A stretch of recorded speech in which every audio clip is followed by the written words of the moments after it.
welcome to another in our Her Phoenix Story series as part of our Good Gas Mondays podcast and vlog. Thank you so much for joining us for another episode. I'm Krystal Tomlinson, and it is my pleasure to introduce to you today a young woman whose story is the perfect example of metamorphosis, catalyst, and transformation.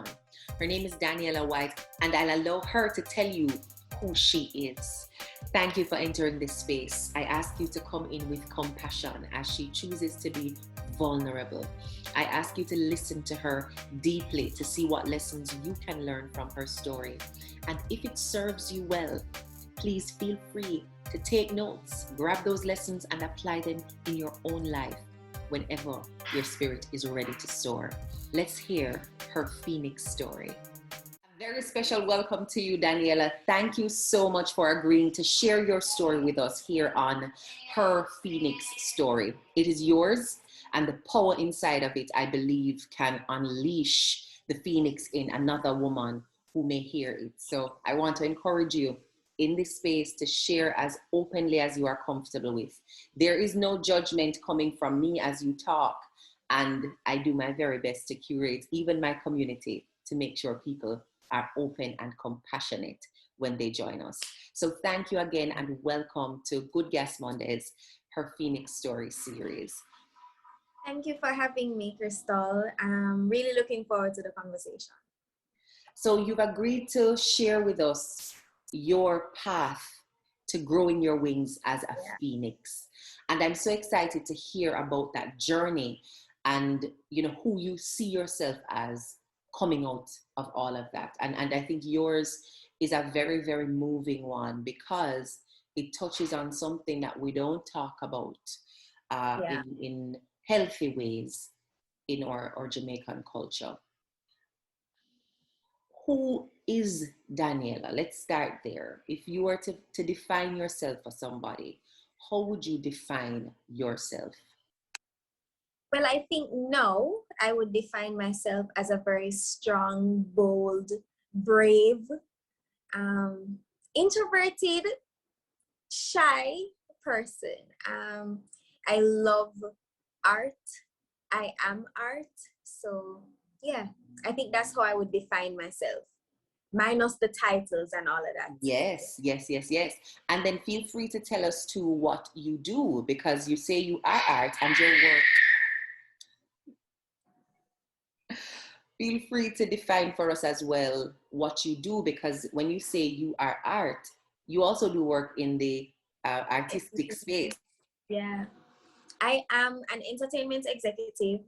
I currently own an entertainment hub. It's boutique, so it's very small, chic. And I manage 2 artists at the moment.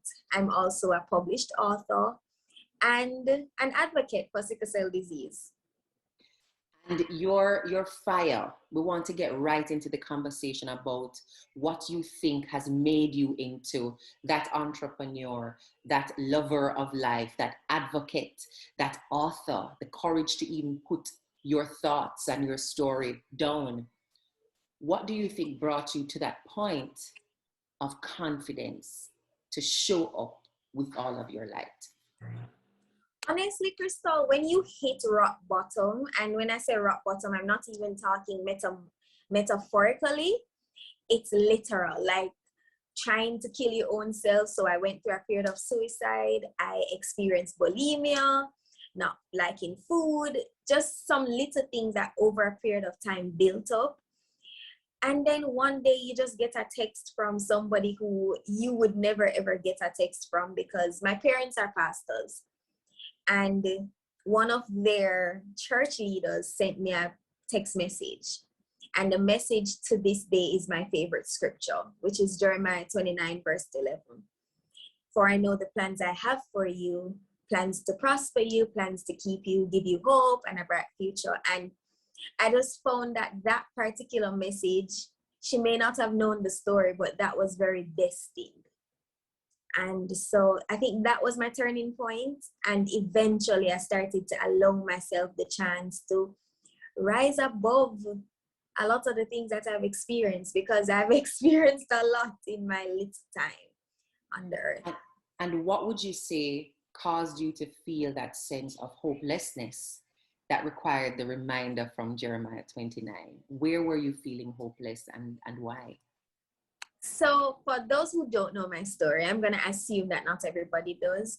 I was raped several times by a member of my family, and also a family friend. So not only am I dealing with it from a member of my family who I believe I should have been able to trust, but somebody also very close to me. Like, we grew up being really close. And so having experienced that level of robbery, I also have to think about sickle cell, because sickle cell is not an easy journey, especially during my high school period. I was sick a lot. I did some of my subjects from the hospital. So it was like one thing after the other, and there was no break. Like, it's almost like asking yourself, oh my gosh, can I catch a breath? But I don't think I did get the opportunity to catch a breath. And then the expectations of you being a pastor's kid, that's a whole different story, because it's not like it's a 50-person church. My parents are pastoring one of the largest churches in the organization. So if I walk to the supermarket, people are like, oh, you're Reverend White's daughter, kind of vibe. And it was always, I just felt like life was closing in. So from being raped to sickle cell struggles to expectations of being a pastor's kid, like, I never caught my breath. And when you reflect on that period of robbery, as you call it, Yeah. how were you able to handle it? Whether the internal processing of what had happened to you, why it happened, who was really responsible. How did you heal from that internally? And did you have community and support? I actually did heal from it by writing. That's where I found my love for writing, because I'm not a big talker. I am very nervous when it comes on to talking, which I would have said to you before. I'm good at it, but it's something that makes me very uncomfortable, because it means expressing myself. And I was never ever given the platform to do that. And so you'd always see me with a pen and paper, because that was my escape. And I found that during the period of all of these things, I would just write. And when I say write, it was not even like I was thinking of writing a book, because my book is actually based on some of those things. I just kept writing. And the more I wrote, the more it felt like I was healing. On top of that, I remember I do have the best support system that a girl could ask for. And I said the best because when it comes on to sickle cell, they're there. When it comes on to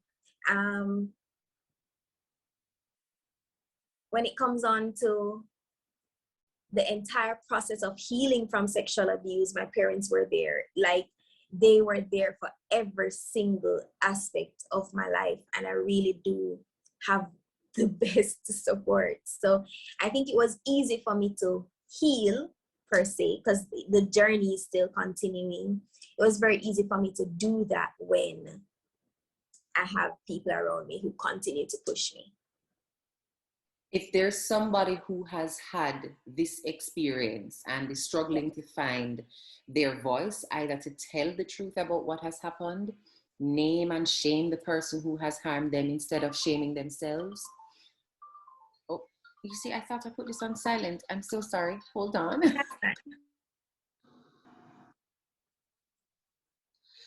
If there is somebody watching this interview now who can relate to that situation of being assaulted, being abused, and they have not yet found their voice to tell the truth about what has happened and to shame the abuser instead of shaming themselves, and they don't have a support system that they can lean into, if you could tell them one thing, what would you say to him or her?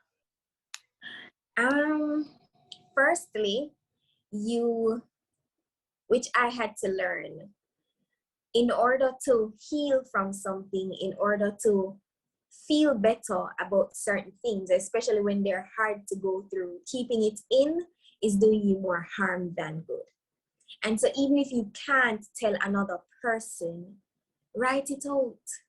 Voice note yourself, send yourself emails, just get it out, because it's important to. It's important to release all of that pain, because you will be keeping it. And keeping a secret is more harm to you than it is to the other person. So that's something that I would say. I would also tell persons, it is okay, very okay, to not be okay. It is okay to feel everything that you're feeling. If today you feel pain, then feel pain. We have a habit, and I think it's socialization and culturalization, where we think that we have to put on a strong front. Females are told that we have to smile at work, we have to look a certain way, but sometimes you don't feel that way, and it is okay. Whatever you are feeling is valid enough, and no one can take that from you. You are righted to that. I had a conversation recently with Tammy Chin, and she used the analogy of women especially being told to zip it up. Just close it all up, close that bag, and keep moving. And Yeah. another sister of mine, Caroline Purcell, based in Canada, said one of the most harmful things you could do to your body, this vessel that carries your energy, is to try and house all your trauma inside it, like never letting it out and allowing your body to be the home of the trauma and the hurt, because it will make you sick, whether mentally, spiritually, or physically, because it can manifest just like that. So 100%. how do you feel about that? You know, having had to unzip and tell the truth, what did it take of you to let it out and choose not to house that trauma inside? I think when I started writing, Krystal, if I'm being honest, I didn't choose to let it out. It just kept overflowing. So you get to a point where your cup is full and it spills out, and it spills out in relationships, whether it is platonic or intimate. It spills over. People would get my aggression for no reason. You have not hurt me, but I would just be so aggressive and angry all the time. And I remember sitting in class, because I did dentistry. So I was in class one day and my lecturer walked over to me and she said, I think you need to go and see the therapist because it's spilling over. And for somebody who doesn't know the depth of what she was saying to me, I was like, okay, fine, maybe I need to. And I spent the 2 hours just looking at the therapist with angry eyes. And she said to me, okay, fine, here's a notebook, write. And I think over a period of time, I realized it's true. As Tammy said, we are taught to zip it up. But the unzipping is so freeing, liberating. Like, why are we holding ourselves back from liberation? And when I listen to artists like Bob Marley, when he says, emancipate yourself from mental slavery, sometimes he's not even, I don't think he was even talking about just from mental issues. Because if we broaden how our mind is powerful, if you hurt me, I'm going to assume that I've done something wrong. It's automatic. And especially when you have been sexually abused, you victim shame yourself. You guilt yourself. You think that you could have done something differently. Maybe you did cause it. But when you realize that maybe if you unzip yourself, you will emancipate yourself from that shackle that you have held in your mind. And so I think unzipping is a perfect thing. I love that analogy. Yes, I found it very clarifying. I will not lie. When she said it, I just imagined somebody squeezing all the fat into a pants that doesn't fit because somebody told you to just cover it up. Even if it's uncomfortable, even if it hurts, pull that zip right up over and make your way through the day with the discomfort. And yes, and imagine if you unzip that, how you almost have a sigh of relief. It's like wearing a jeans that isn't your size all day. it's pretty rough. What are some of the things you had to stop telling yourself to move into this new chapter and recognition of your story and the power of your story to even liberate others? What did you have to stop saying to Daniella? I had to stop telling myself that I am not worth being alive. That's one. I also had to stop telling myself that I am undeserving of good things. I also had to tell myself that Danny had nothing to do with somebody else's decision. Somebody else's decision to rob you does not take away the value that you hold. It doesn't negate who you are as a person, and it doesn't erase your purpose. That's a choice they made, but it may not have anything to do with you. And oftentimes I find that we tell ourselves a lot of lies. We're not beautiful enough. Because I did tell myself that growing up with sickle cell disease, I don't look like everybody else. I've been trying to gain weight for years. It's never gonna happen. However, I realize that I am beautiful as I am. As I am enough. And I think Rushcam said that, and he said it, and it never left me. I am enough simply because I am alive. And so those are some of the things I had to tell myself. Now, you mentioned having an experience with bulimia, which affects how you view your body and then what you're going to do about what you put into your body. When did that develop for you, and what problem do you think you were trying to solve when that process started? So I remember, which I don't talk about in my book. I think this will be one of the few times I've spoken about it. I remember going through a period of suicide. I tried pills, it didn't work because my threshold for medication, I'm a sickle cell patient, therefore it's gonna take a lot more than a couple pills to kill me. I started not eating. That's how it started for me. Like, I didn't want to eat at all. And I would be forced to eat because it's important to eat. You need to eat before you go to school. So it was right after the first time being raped. If I can track it back, I'd say yes, because I was exactly in grade 9 when I realized I didn't want to eat. No, I love food.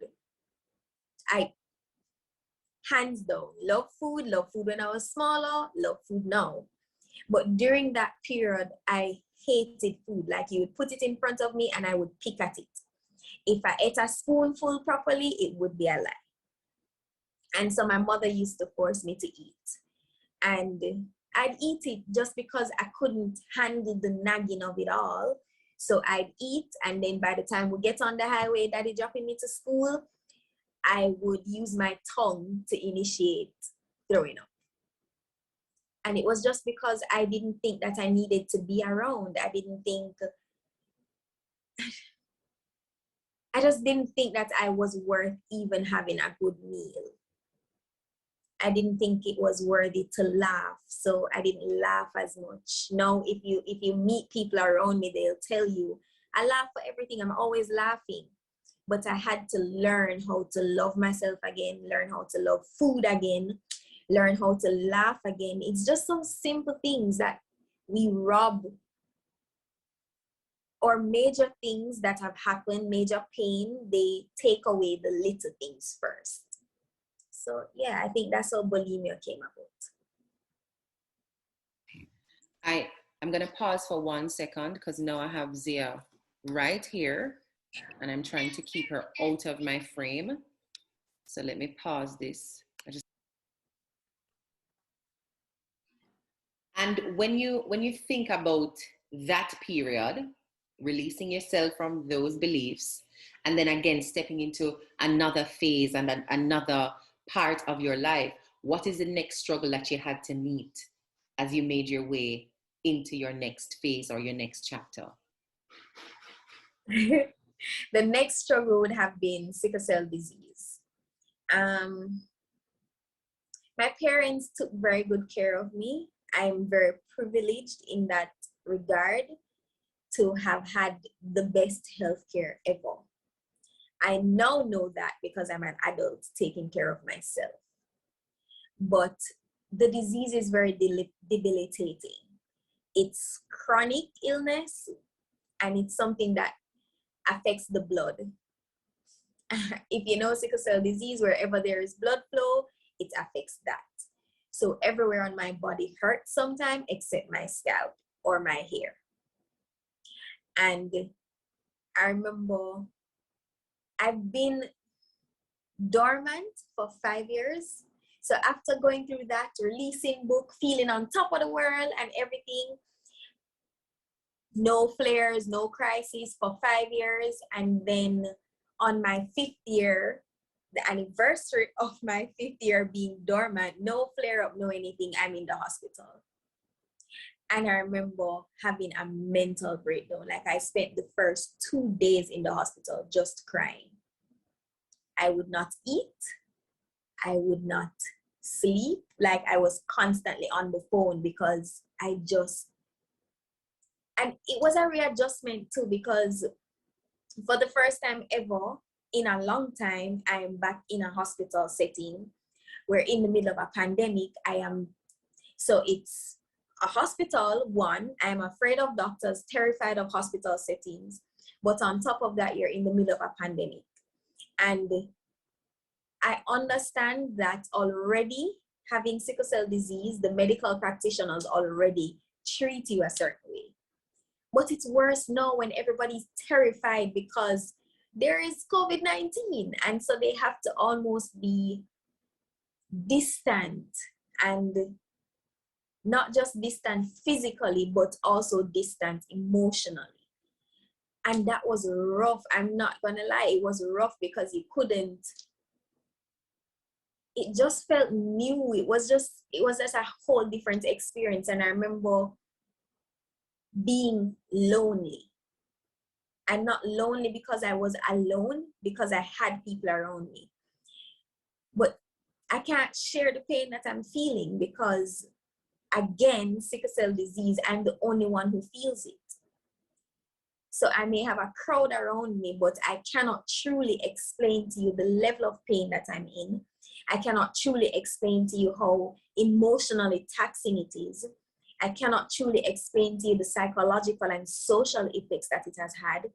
And this came at a period where I'm having back-to-back shows. So whilst it is that COVID was keeping, we had live stream events. I have artists doing recordings where we have back-to-back sessions. And I'm in the hospital. So I'm just like, okay, here we go again. And I remember one of my friends said to me, Danny, you are strong. You are good at this. You're not dying. It's not the end of the world, but it's better to be healthy than to do everything while you're sick. So take care of you first before you take care of everybody else. And it's true, I have a habit. I will take care of everybody else and forget about myself. And when she said that to me, it clicked that this entire time, 5 years dormant, yes, I'm celebrating it, but did I take care of myself in those years? Did I actually take the time to assess myself? I got sick and I couldn't even tell the doctors how, because I ignored and neglected myself. And so that I had to also face. And I realized that, again, life is a journey. And so today we're struggling with sexual abuse, but tomorrow we're struggling with self-love and neglect. So, yeah, I think that was the next thing. How did you answer to that statement now? Because recognizing that you were responsible for where you are now, right? Nobody pushed you there. How did Yeah. you respond to life telling you you did this to yourself? I think the first thing I did was tried to, which is very human of me. I tried the denial route. I was like, no, but I had to do these things. There's nobody else to do them. So I don't think I did anything wrong per se. And then it clicked to me that I have not actually taken the time out. So everybody gets a day off. I don't take a day. So I'm working 24/7, 7 days a week. Not only do I own 2 companies, I work a full-time job. I manage 2 artists. I have a book. I'm still writing a second book. I have a podcast. Like, there's a lot going on and I'm always moving. I have set aside a Sunday for my rest day, but how many Sundays have I taken? So the logical part of my brain started to see now that I really did neglect myself. So whilst it is that my heart wants to do the denial thing, I am very much a logical person. I like to map things out. I am very mathematical, very deliberate. And so when you sit and self-assess, Danny, you really didn't do so good at self-love. Months at a time before my hair would be done, I literally was walking around looking pop down, doing everybody else's work and making everybody else look amazing. But I was left up, as my mother would say. And it was really something that I had to face, Krystal, because I realized that a part of being healthy is not just not having a sickle cell crisis, but a part of being healthy is something as simple as taking the time to have lunch or to sleep. We cannot, or Danny cannot consistently and effectively work at being everybody else's best if she is not at her best. And so that is something that I had to, when you shake yourself in the mirror, yeah, kind of thing. So you are reclaiming that territory of your time and your focus, and committing more and more of it to healing and creating a healthy Danny. Since you've done that, and maybe even before you got to that place, what would you say you have lost as a consequence? Like, moving through the different phases, what have you lost, or who have you lost on the way? It's funny that you said, what have you lost or who?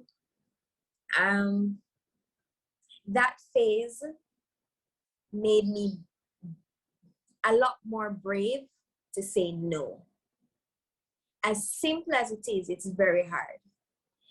And I realized for the first time that I felt obligated to myself and empowered enough to say no.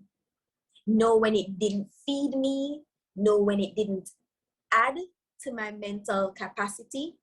And when I say mental capacity, if it's not in the positive for my mental health, I'm not doing it. If it is not going to teach me something new, I'm not doing it. If it is not going to edify me, and if it doesn't align with my purpose and my goals, I'm not doing it. And I realized since recently that I had to say no to somebody who meant so much to me. Krystal, that I grieved that relationship. He was my mentor, he was my friend, but there comes a time when you have to know what is best for you. And that no is as powerful as it gets. And so whilst it is that it is painful to lose somebody this important to you, I would rather lose you than lose me. And so who have I lost? I've lost a very important person in my life, but I don't think I regret it. Can you imagine that turnaround? I would rather lose you than lose me, coming from a point of, I'm not worthy enough to be alive.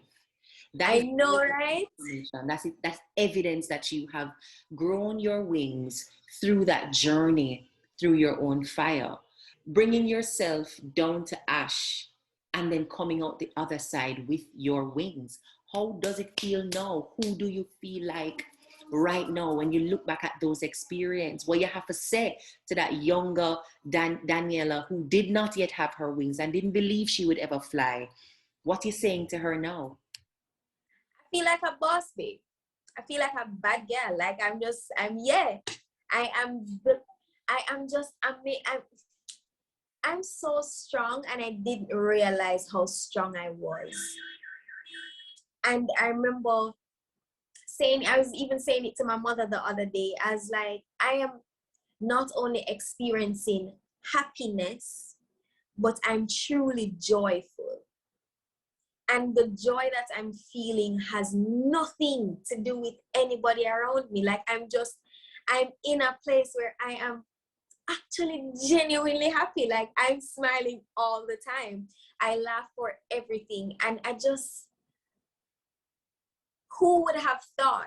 I mean, I really should have been dead if we're really putting it into perspective. I could have been, should have been, would have been. But I think when you are purposed for something, when you are placed on this earth, whatever your beliefs are, we did not just happen. We're here for a reason. And when you find out that purpose that you're here for, it makes the world of a difference. And I feel like, looking back at that, Danny, I have to tell her that, boy, girl, you fight. You fought. And I love that you're a warrior princess. And I wouldn't have changed anything, actually. Because I think I had to be that Danny to become this Danny today. I had to be that Danny going through those struggles to actually get to this place and be who I am today. And the last thing I would ask you is, what would you say to the struggle? Seeing how it refined and repurposed you, what would you say to those struggles? Thanks. I'd actually say thanks, because iron sharpen iron, and if I didn't have a struggle, I wouldn't need to fight. If I didn't have a struggle, I wouldn't need to push through. If I didn't have a struggle, there would be no reason for me to evolve and grow and become. And it is in that becoming that you realize everything was really there to sharpen you. Everything was really there to make you the amazing phoenix that you are. Your wings could not be grown without these struggles. Your wings would not happen if you had nothing to create them. It's almost like if diamonds aren't really produced without fire. I was listening to you and it brought me back to a quote I heard from Oprah. And she was actually quoting Eckhart Tolle. Adversity is necessary for transformation and evolution. The evolution may not occur on the same plane that the suffering is experienced. And what that said to me is, when you suffer on the ground, on your belly, right? The transformation and the growth is not going to be so you can be better on your belly. The Yes. growth will be to put you in the sky like the butterfly. You had used the butterfly as the reflection of nature that best describes you. Why did you pick the butterfly? I think if I'm supposed to choose any, apart from the lion as my spirit animal, I really do think that the butterfly reflects who I am. Colorful, chirpy, caterpillar turning into something. I am the epitome of metamorphosis. And I think the insect that best describes metamorphosis would be a butterfly. And so when I look at the different parts of a butterfly, each wing is different. A caterpillar may be in the same cocoon with another one, but they don't ever come out looking the same. And having studied the caterpillar and the butterfly and the transition, the process of metamorphosis that they go through, I think it best describes me. Because my story is unlike any other. My struggles are unique to me. And the journey that I've been on is the journey that is solely mine. Solely.